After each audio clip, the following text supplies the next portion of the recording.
Hi friends, welcome to our channel. నేను మీ మేఘన. మనం భద్రాచలం నుండి పర్ణశాలకు వెళ్ళినాం కదా, అక్కడ నుండి అయితే ఈ టెంపుల్కి వెళ్తున్నాము. ఇది వచ్చేసి నరసాపురంలో అనే గ్రామంలో అయితే ఉంటుంది. చిన్న అరుణాచలం అని అయితే దీనికి పేరు ఉందండి. శివాలయము చిన్న అరుణాచలం అయితే మనకు చెప్పిండ్రు. ఇంకా చాలా బాగుందండి ఈ ప్లేస్ అయితే. ఖచ్చితంగా భద్రాచలం వెళ్ళిన వాళ్ళైతే విజిట్ చేయాల్సిందే. ఇక్కడి స్థల పురాణం ప్రకారం అయితే 100 సంవత్సరాల నుండి అయితే పుట్ట ఏర్పడిందండి ఈ గుడి ప్లేస్లో అయితే. ఇక్కడ సర్పరూపకంగా అయితే దేవుడు దర్శనం ఇస్తారు మనకు. గర్భగుడిలోకి అయితే ప్రతి సోమవారం అయితే వస్తారనేసి అయితే మనకు అక్కడ ఉన్న అయ్యవారు అయితే చెప్తున్నారు. ఇంకా మనం వెళ్ళే మార్గం గుండా అయితే ఈ విధంగా కనిపిస్తుందండి. మొత్తం చుట్టూ పొలాలు, గ్రీనరీ, సన్సెట్ టైం కదా, చాలా బాగుందండి. చుట్టూ అయితే కొండలు అట్లా కనిపిస్తున్నాయి. మనమైతే రీచ్ అయినామండి. చూస్తున్నారు కదా, ఇక్కడేనండి బయట ఈ విధంగా అయితే ఉంటుంది వ్యూ అయితే. ఇదేంటంటే ద్వాదశ జ్యోతిర్లింగ క్షేత్రం కింద చిన్న అరుణాచలం నరసాపురం అనేసి అయితే ఇక్కడ ఫ్లెక్సీ పెట్టినారు. మనం లోపల అయ్యవారిని అడిగితే కూడా ఇది 100 సంవత్సరాల చరిత్ర గల టెంపుల్ అనేసి అయితే చెప్తున్నారు. ఈ టెంపుల్కి ఏంటంటే నిత్యాన్నదానం కూడా ఏర్పాటు చేసిండ్రంట. ఇంకా ప్రతిరోజు ఎవరు వచ్చిన భక్తులు లేదనుకుంటా అయితే అన్నాన్ని అయితే ప్రసాదం అయితే మనకు పెడతారంట. బాగుందండి ప్లేస్ అయితే. చూడడానికి చాలా బాగుంది. లోపలికి వెళ్తున్నాం కదా, ఇప్పుడైతే మనం వెళ్తున్న టైంలో వెళ్తున్నాం. మళ్ళీ బయటకు వచ్చేసరికి అయితే చీకటి అవుతుంది. ఇంకా బయట నుండి అయితే మెయిన్ ఇట్లా కనిపిస్తుందండి. మెయిన్ దీపాలలో ఉన్నాడు భగవంతుడు అయితే. బయటకి ఈ విధంగా కనిపిస్తుంది. ముందుగా అయితే గణపతి విగ్రహం నుండి అయితే మనం స్టార్ట్ చేస్తున్నాము. మనం టెంపుల్లోకి ఎంటర్ అవుతున్నాం కదా, వెళ్తున్నాం అన్నట్టుగానే అనిపిస్తుంది. కాకపోతే దాంట్లోనే 2 చుట్లలాగా ఉంటుందండి. ఇట్లా 2 చుట్లు చుట్టి రావాలండి. అట్లా ఆ విధంగానైతే ఈ లింగాలను అయితే ఏర్పాటు చేసిండ్రు. ఇంకా ఇక్కడైతే కొన్ని లింగాలని ప్రతిష్టాపన కోసం అయితే ఈ విధంగా అయితే స్థలాన్ని ఏర్పాటు చేసి ఇట్లా రెడీ పెట్టిల్లండి.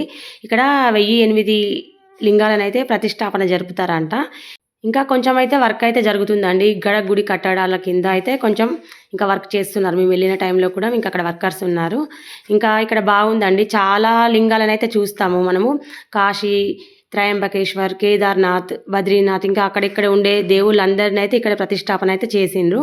ఇంకా స్ఫటికలింగము, శ్రీచక్రలింగము, ఇట్లా యమలింగం అనేసి అయితే చాలా లింగాలు కనిపిస్తుంటాయి. ఇంకా చూస్తుంటారు కదా మీరే. ఇంకా ఒక్కొక్క పేరు అనేసి ఏం చెప్పకుండా మీకు కూడా పైన ఇట్లా ఏర్పాటు చేసిల్లండి శిలాపలకం పైన అయితే. ఇంకా లింగంకి ఇట్లా విడివిడిగా మళ్ళీ ప్రతి లింగానికి అయితే ఇట్లా అభిషేకం, నిత్య అభిషేకం అయితే జరుగుతుందండి. ఇంకా మనకు కనిపిస్తుంటుంది. ఇంకా అక్కడ కూడా బాగుందండి. ఇట్లా చాలా లింగాలు అయితే కనిపిస్తుంటాయి. ప్రతి ఒక్క లింగానికి అయితే పేరు పైన ఉందండి. చూడండి మీకు కూడా. ఇంకెందుకంటే ఒక్కొక్కటి తప్పు ఏదైనా చెప్తానేమో అనేసి మీకు ఇట్లా చెప్తున్నాను. ఇక్కడ ఏంటంటే సూర్యలింగం, చంద్రలింగం అనేసి ఇట్లా చాలా లింగాలు కనిపిస్తుంటాయి. ఇక్కడైతే 1008 బ్రహ్మలింగాలను అయితే ప్రతిష్టాపన చేసడానికైతే పెట్టినారు. ఇక్కడ చూస్తున్నారు కదా, ఐశ్వర్యలింగం అంటే ఐశ్వర్యేశ్వర స్వామి అన్నట్టుగా. ఇంకా శ్రీచక్రలింగం, స్ఫటికలింగము, ఇంకా నేను చూడని చాలా దేవుళ్ళని అయితే ఇక్కడ చూసినానండి. ఎట్లా అంటే కాలభైరవ స్వామి, వీరభద్రుడు ఇంకా బాగా కనిపిస్తున్నాయి చూడడానికి. నేను ఎప్పుడు కూడా చూడలేదండి. ఇంకా ఈ టెంపుల్లో అయితే మోక్ష మార్గం కూడా ఏర్పాటు చేసిల్లండి. ఇంకా దాంట్లో నుండి కూడా వెళ్ళాలంట జనాలు అయితే. ఇంకా బాగుందండి. నాకు చూడడానికి అయితే బాగా నచ్చింది. ఫస్ట్ టైం వెళ్ళినా కదా, మనసుకైతే ప్రశాంతంగా అనిపించింది. గర్భగుడిలో దేవుడైతే మనకు మొత్తం దీపాల కాంతుల్లో చాలా బాగా కనిపించిందండి. ఇంకా ఈవినింగ్ టైంలో కదా ఇంకా చాలా బాగా అనిపించిందండి. ఇదేనండి మోక్షద్వార దర్శనం చేసుకుంటారు కదా, దానిలో నుండి అయితే ఇట్లా వెళ్ళాలంట. చూస్తున్నారు కదా ఈ విధంగానైతే. ఈ టెంపుల్లో మెయిన్ లింగం ఏంటంటే సహస్రలింగం అనేసి అయితే ఉందండి. 1008వ లింగంగా చిన్న చిన్న లింగాలను అయితే చెక్కబడి ఉందండి. ఎట్లా అంటే చిన్న చిన్న లింగాలు 1007 తోటి 1008వ లింగం కిందనైతే గర్భగుడిలో ప్రతిష్టాపన చేసిన లింగం అండి. మళ్ళీ ఏంటంటే ఈ టెంపుల్లో పాదలింగం అనేసి అయితే ఇట్లా మనిషి రూపకంగా కాళ్ళు అట్లా కనిపిస్తుంటాయి. ఇంకా ఇట్లా తల, చేతులు అయితే ఉన్నాయండి. ఇదైతే గణపతి సప్తమాతృకలండి. చాలా బాగా అనిపించింది. ఇక్కడ జంట నాగులు కూడా ఉన్నాయండి పక్కనే. ఇంకా పుట్ట కూడా ఉందండి. ప్రతి సోమవారం అయితే సర్పరూపకంగా అయితే గర్భగుడిలోకి అయితే వస్తారంట స్వామివారు. ఇంకా మనం ఏంటంటే చిన్న చిన్న టెంపుల్స్లో చూడం కదా అండి ఉత్తరద్వార దర్శనం అయితే. ఈ టెంపుల్లో ఉత్తరద్వార దర్శనం కూడా మార్గాన్ని అయితే ఏర్పాటు చేసిల్లు. ఇంకా మొన్న ముక్కోటి ఏకాదశి జరిగింది కదా, అప్పుడైతే ఇంకా ఆ ద్వారాన్ని అయితే ఓపెన్ చేసినారు. ఇంకా టెంపుల్ పక్కనే అన్నదాన సత్రం అయితే ఉందండి. ఈ స్వామివారి జన్మ నక్షత్రం అయిన ఆరుద్ర నక్షత్రం రోజైతే ఇంకా సహస్ర దీపాలంకరణ సేవ అయితే జరుగుతుందంట. ఆ సేవ కోసం కూడా మనం అమౌంట్ పే చేయొచ్చండి. 316 రూపీస్ అట్లా చేస్తే మనం ఉన్నా లేకున్నా మన పేరు మీద అయితే పూజ జరుగుతుందండి. స్వామివారి నక్షత్రం అయితే ఆరుద్ర నక్షత్రం అనేసి అక్కడైతే మనకు ఫ్లెక్సీలో చూపిస్తారండి. ఇదేనండి ఉత్తర ద్వార దర్శనానికి వెళ్ళే మార్గం అయితే. చాలా బాగుందండి ఈ టెంపుల్ అయితే. ఖచ్చితంగా విజిట్ చేయాలి. మనం ఎక్కడెక్కడో చాలా టెంపుల్స్ని అయితే వెళ్ళలేము. శివాలయాలను అయితే కొన్నిటినే చూస్తాం కదా రేర్గా. కొన్నిటినైతే కేదార్నాథ్, బద్రీనాథ్ అట్లా అయితే చాలా దూరాలకైతే ఎక్కువ జనాలు వెళ్ళరు కదా. అలాంటి వాళ్ళు కూడా ఇక్కడ అయితే దర్శనం చేసుకోవచ్చు. వారిని కూడా ఇక్కడ ఏర్పాటు చేసిండ్రు. ఇక్కడ ఏంటంటే పంచభూతాల లింగాలు అనేసి అయితే ఇదిగో ఈ విధంగా ఉంటుందండి. చాలా బాగా అనిపించింది. మళ్ళీ ఏంటంటే ఇక్కడ మృత్యుంజయ స్వామి అయితే మనకు కనిపిస్తారు. ఇంకా నేను ఎప్పుడు చూడలేదండి మృత్యుంజయ స్వామి వారు ఇంకా ఏ విధంగా ఉంటుంది, వాళ్ళ రూపం ఏందనేసి. ఇక్కడైతే ఆ స్వామివారిని కూడా మనం చూస్తున్నాము. ఇదైతే వెంకటేశ్వర స్వామివారు అండి. తనకు ఎదురుగా అయితే గరుత్మంతుని అయితే ఏర్పాటు చేసిళ్ళు. ఇంకా ఇదైతే అద్దాల మండపం అండి. ఇక్కడ శివపార్వతులను అయితే ఏర్పాటు చేసిళ్ళు. ఇంకా కళ్యాణం అవి చేస్తారు కదా. ఇది చాలా బాగుందండి. ఇంకెటు చూసినా స్వామివారు అమ్మవారే కనిపిస్తున్నారు. ఇదేనండి స్వామివారి జన్మ నక్షత్రం రోజు జరిగే దీపాలంకరణ సేవకైతే ఇక్కడే చేస్తారంట స్వామివారికి పూజలు అవి. ఇంకా ఈ టెంపుల్లో పంతులు అయితే చాలా బాగా మంచిగా మాట్లాడుతున్నారండి. జనాలను అయితే ఇట్లా కొందరైతే ఇట్లా కసురుకున్నట్టు చేస్తారు కదా, అలా ఏం కాకుండా మనం ఏది అడిగినా మంచిగా ఎక్స్ప్లెయిన్ చేస్తున్నారు. మంచిగా గర్భగుడిలోకి కూడా వెళ్ళనిచ్చిండ్రండి. ఇంకా మేము వెళ్ళిన ఈవినింగ్ టైం అయినా కూడా చాలా బాగా అనిపించింది ప్రశాంతంగా మనసుకి అయితే. చాలా జంట నాగులు అయితే ఉన్నాయండి. ఇదైతే స్తంభం కదా, ఇంక ఇక్కడ నుండి అయితే మెయిన్ కూడా కనిపిస్తుంది. మళ్ళీ ఇంకొక చుట్టూ తిరగాలండి. ఇట్లా 2 చుట్ల కింద మొత్తం శివలింగాలను అయితే ఏర్పాటు చేసిళ్ళు. ఇంకా ఇక్కడేనండి పుట్టు ఉందండి. పుట్ట నుండి అయితే సర్పం రూపకంగా వస్తారంట. ఇక్కడైతే పూజలు అవి బాగా జరిపించేటట్టున్నారు. ఇంకా మనకైతే పూజకి అక్కడైతే కంకణాలు అయితే పిల్లలకి కట్టడానికి అయితే ఇచ్చిండ్రు పంతులు అయితే. ఇంకా డే టైంలో వస్తే ఇంకా బాగుండేది. ఇంకా మేము ఈవినింగ్ టైంలో మళ్ళీ వేరే వాళ్ళతోటి వచ్చినాం కదా, వేరే ఫ్యామిలీతోటి ఆటోలో అయితే. ఇంకా ఆటో అతను కూడా ఆగట్లేదు, ఈవినింగ్ అయిపోతుంది కదా. ఇక్కడైతే ఈ విధంగా ఏర్పాటు చేసిళ్ళు. ఇక్కడ మొక్కుల కింద అయితే జనాలు ఇట్లా రాయిపై రాయి అయితే పెట్టుకుంటున్నారు. ఇక్కడ పాతాళ లింగం అయితే ఉందండి. ఇక్కడ వాటర్ కూడా నింపేటట్టున్నారు. ఇప్పుడైతే వాటర్ ఏం లేవు.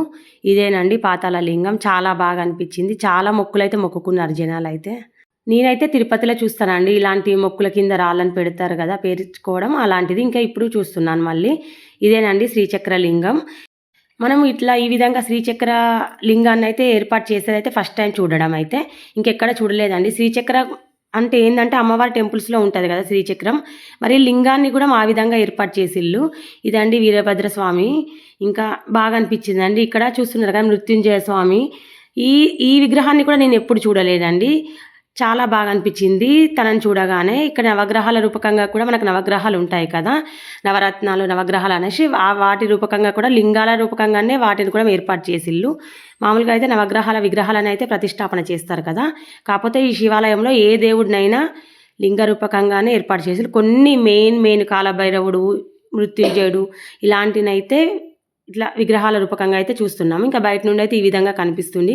మొత్తం దీపాల కాంతుల్లో భగవంతుడు అయితే చాలా మంచిగా ప్రకాశవంతంగా మనకు చాలా ఇట్లా కన్నుల నిండుగా కనిపిస్తాడండి. మనని చూస్తున్నట్టే అనిపించిందండి. ఇట్లా లోపలికి వెళ్ళినా కదా నేనైతే మనసుకైతే చాలా ప్రశాంతంగా అనిపించిందండి. భగవంతుడు మనల్ని కళ్ళతోటి చూస్తున్నట్టే అనిపించింది. ఇంకా గర్భగుడిలోకి వెళ్ళిన తర్వాత అయితే నాకు ఒకటి అనిపించిందండి. డే టైంలో వెళ్ళిన అట్లా చూసేవాళ్ళం కాదేమో. ఇంత మంచి దీపాల కాంతుల్లో సాష్టాంగా ఆ భగవంతుడిని చూడడం అనేది మన జన్మ ధన్యం అండి. ఇంకా ఈ టెంపుల్లో ప్రతి పౌర్ణమి రోజు కూడా హోమం అది జరిపిస్తారంట. ఇంకా బాగుందంటే ఇంకొక దేవుడి గురించి చెప్పడం అని కాదండి, ఇంకా అక్కడ విడివిడిగా పేర్లు అయితే ఉన్నాయి కదా, ఇంకా చూడండి. ఎందుకంటే ఏ ఒక్కటి మిస్టేక్ అయినా కూడా మనం చెప్పడం అయితే బాగుండదు కదా. ఇంకా అందుకనేసి మీకు ఆ దేవుణ్ణి చూపిస్తున్నాం. మళ్ళీ పైన వారికి సంబంధించిన పేరు ఉంటుంది కదా, ఇంకా అది కూడా చూపిస్తున్నాం వీడియోలో. కొంచెం వీడియో లెంతీ అయినట్టు అనిపిస్తుంది మీకైతే, కాకపోతే ఖచ్చితంగా ప్రతి ఒక్క శివుడిని అయితే చూడగలుగుతారు ఈ టెంపుల్లో అయితే, ఖచ్చితంగా చెప్పగలను ఇదైతే. ఎందుకంటే నేను చూడని చాలా దేవాలయాలను అయితే ఇక్కడ చూస్తున్నాను. కాశీలో ఎలాగైతే ఉంటుందో దాన్ని టీవీలోనే చూసినాను నేను ఇంతవరకు అయితే. అక్కడైతే ఎట్లా ఉంటుందో గర్భగుడిలో దాన్ని అయితే ఇక్కడ కూడా అలాగే ప్రతిష్టాపన చేసిళ్ళు. దాన్ని కూడా చూసేసరికి అయితే నాకు ఇంకా బాగా అనిపించింది. ఎందుకంటే కాశీ అలాంటి ప్లేస్లకైతే మనం వెళ్ళలేం కదా. మళ్ళీ ఏంటంటే మనము శక్తి ఉన్నప్పుడే దేవుళ్ళనైతే దర్శనాలకైతే వెళ్ళాలండి ఖచ్చితంగా. ఒక స్టేజ్ దాటిన తర్వాత మనం ఎటు వెళ్ళలేమండి. మనకు చాతన కాకుండా ఉండే టైంలో అయితే మనకు శక్తి ఉన్నప్పుడు ఖచ్చితంగా దేవాలయాలను అయితే సందర్శించాలండి. మన పెద్దవాళ్ళు చెప్తారు కదా శక్తితోటి భక్తి అనేసి. అందుకే శక్తి ఉన్నప్పుడే మనము మన భక్తిని అయితే భగవంతునికి అర్పించుకోవాలండి. ఎందుకంటే సడన్ ఏజ్ వచ్చిన తర్వాత మనం వెళ్ళలేం కదా దూర ప్రాంతాలకు, కొంచెం కష్టం అయిపోతుంటుంది. అందుకనేసి ఇట్లా మనకు మంచిగా ఆరోగ్యం ఉన్నప్పుడు అయితే చూడాలండి. ఇంకా కొంచెం ఏజ్ అయిన తర్వాత అయితే జర్నీ చేయలేం కదా, అందుకని నాకు అనిపించింది అయితే చెప్తున్నాను. చాలా బాగా అనిపించింది. మీకు కూడా నచ్చుతుంది అనుకుంటా ఈ వీడియో. ఖచ్చితంగా వెళ్ళాలండి ఇలాంటి ప్రదేశాలకైతే. ఈ టెంపుల్ అయితే భద్రాచలం నుండి పర్ణశాల వెళ్ళే మార్గంలో ఉంటుందండి. ఖచ్చితంగా విజిట్ చేయండి. చాలా బాగుందండి ఈ ప్రదేశం అయితే. మేము బయటకు వచ్చేసరికి అయితే నైట్ అయింది. ఈ విధంగా ఉందండి వ్యూ అయితే అక్కడిది.